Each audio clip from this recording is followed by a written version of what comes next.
Cue the music. Welcome into the latest edition of Extra Time. I'll be honest, I would have cued that music a long time ago. About a minute and a half. Half-time during the game? To be honest, what time do we come on here today? Half two? Come on, can we talk about I'd have cued the music at 2:31. Can we talk about that? When Craig arrived today, he was definitely in a worse mood than he is now, right, Shaka? Absolutely. Well, the half-hour build-up to Middlesbrough Chelsea.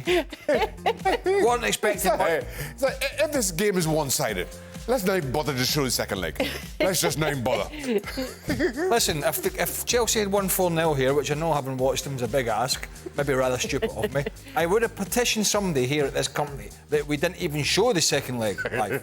Hence us having some free time. No, I said, why do we need half hour for this? Right.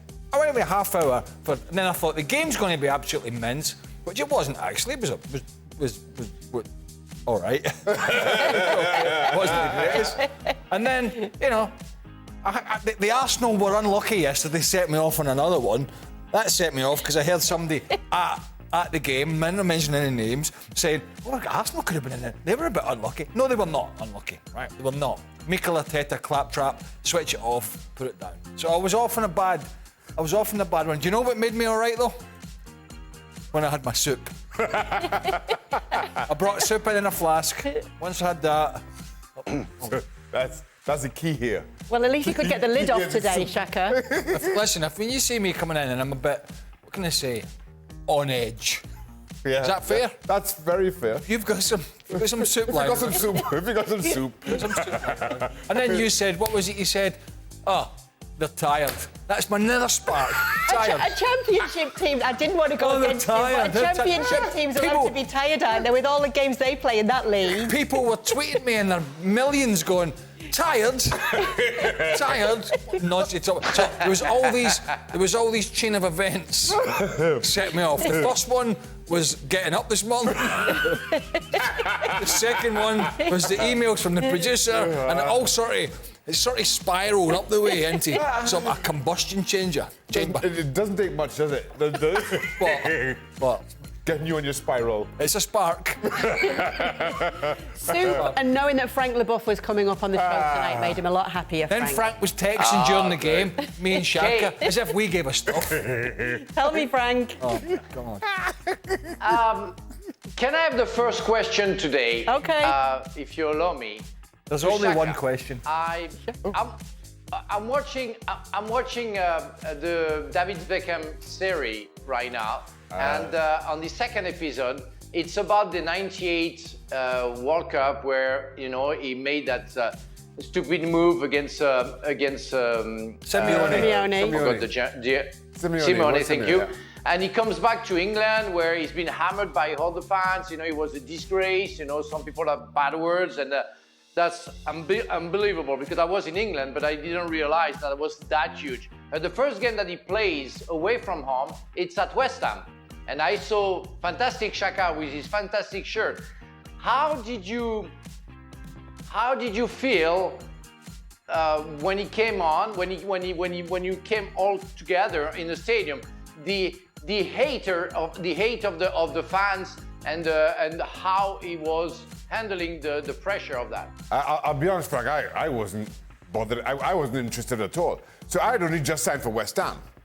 So this is my second game for West Ham, Manchester United. What was going on with him? And there was a lot, because if you remember, West Ham fans hung an effigy of David Beckham, and that got a lot of media attention. And rightly so, it was awful. Some things are beyond the pale. But that was not my concern. I'm just thinking, this is my home debut from a new club. The last thing I need to do is concede 4 here. I just would focus on my game, and thankfully we survived. It's what I thought. It's what I thought. Yeah. I saw you very selfish in that matter. Yes. When you came on. I am. Very selfish person. And yet another documentary that Shaka featured. I just keep showing up. Why is Frank watching a David Beckham documentary? Well. Check. Get me some soup, quick. Let's get the first question.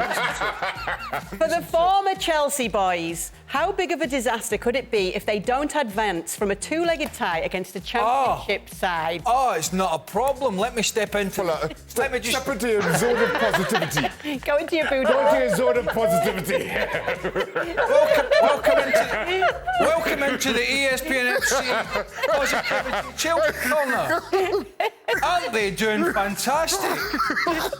So, I am really expecting one of the Chelsea front four to win the Ballon d'Or this year. And aren't they buying players really cheap? I mean, to go to the mighty Middlesbrough and only lose 1-0. What an amazing story. This is Craig Burley reporting from the ESPN FC Positivity Corner.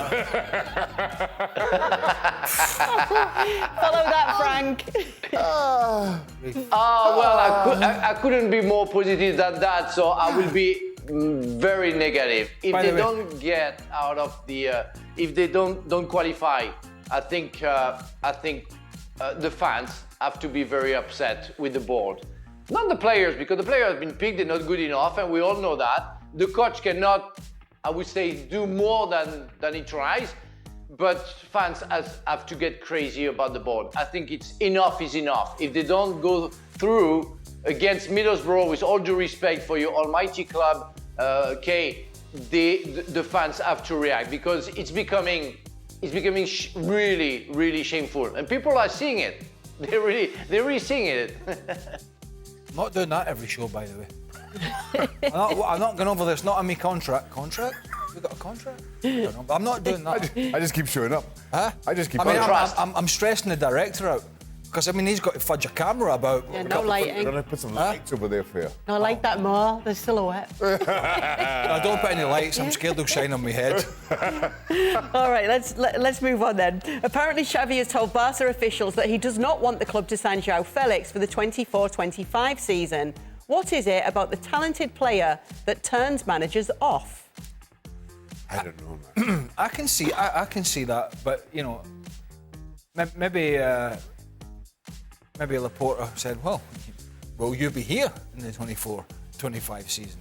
So, who knows? But I can understand that that Xavi thinking he's going to be there long term, and he might be. He's using Felix at the moment, and it's kind of working at times and not working. But as a long-term plan, I don't know.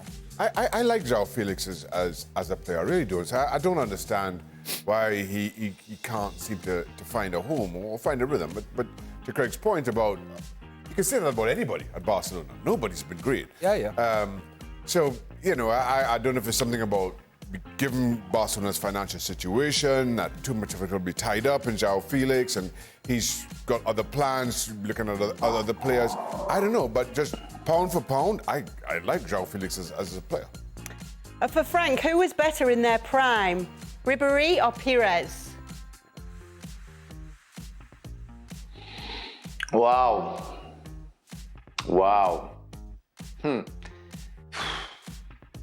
I would say the consistency of Pires amazed me. I remember when he signed for Arsenal, Arsene Wenger asked me, and he told me that story. He said, okay, you don't play those 2-3 games. I want you to watch how it works in Premier League, and I want you to learn the physicality of the game and the aspect of the game. And he was very patient, but when he started, he immediately made an impact. I met Robert when he was in Metz, his first club. Then when he signed for Marseille, and I tell you, every time he signed for a club, I said he won't be successful. And every club that he played, he has been successful. I'm amazed by the possibility of adapting to any situation from Robert Pires. Ribéry was more take-on players, dribbling, kind of personal talent. Robert was capable of playing as a number 10, delivering passes, scoring goals, working defensively as well. So I will go for Robert. All right. You know, Sam, I was just thinking, Sam, Good. Just move the camera around again. Give me some more airtime. This is a leap year, isn't it? Yes, it is. This is a leap year. So, we won't see our director today. We won't see him again for another 4 years. Why? What? Because Billy Big Time, isn't he? Who? You know what you say about we won't see our director again. He comes along every. He comes along Every leap year? Is that what it is? every. He'll 4 be here years. with you tomorrow, apparently. Will he? Oh God. He's just, you know when you say Billy Big Time when people go and just work in the big stuff and he leaves ESPN FC behind. Where am I going with this? I have no idea. I'm not sure where you're going. I'm not sure where you're Me starting. neither. You're telling me he's doing 2 days in the trot with us? Yep. Oh, everything else must have closed down. Middlesbrough won this Who are you cup on a talking leap about? day Everything else must. Oh, 20 years ago. so what are you trying to say? I'm just saying that. What you just say?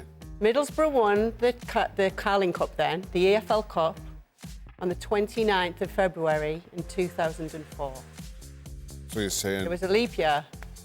What you're saying? They got through the semis that year. That's true. Right. Yeah. You never That's know. true.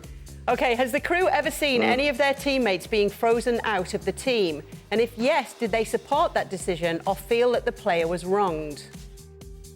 Wait, you mean like Jadon Sancho? What's this in relation to? I suppose that could be Yeah. one of them, couldn't it? Oh.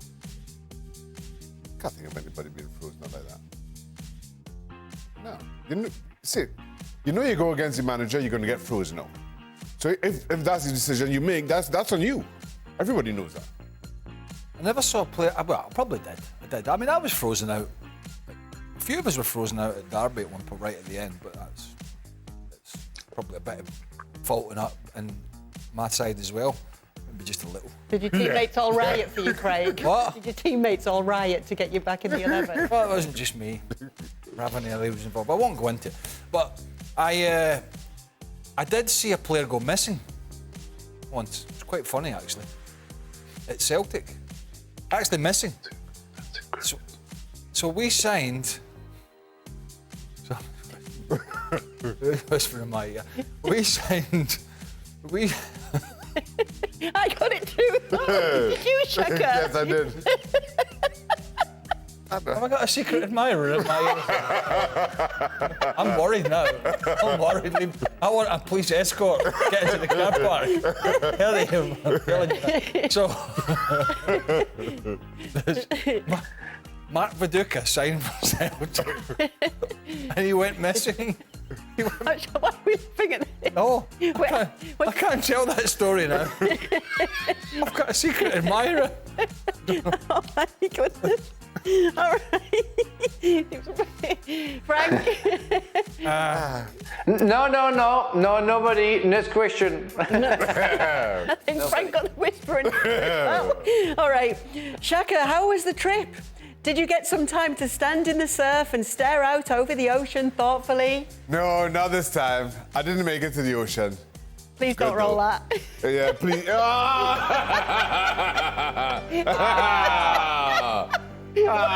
Babe, look at that. Yeah, very. James Bond.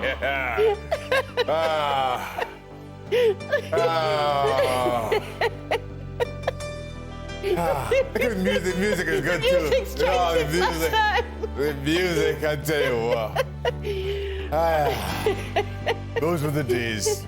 This is Craig in the positive zone. Look, I walked over to my corner of positivity right there. Look at that. What a fact. You know, you're staring out into an ocean. I'm staring back at the studio here. Over there. Why are you getting sweet nothings whispered in your ear? And Somebody whispered in your ear. somebody's whispering, I love you in your ear. Shaka, did you lose? Did you Let's lose, go, for did God's you lose sake. some weight? Can I just say something? Did you lose some weight Who? since that commercial? Wait, you mean? Oh, you lose back weight? then or since then? which one is the bigger No. You are. I think you are in a better shape. I think you lost some weight. Is that why you were whispering in my ear?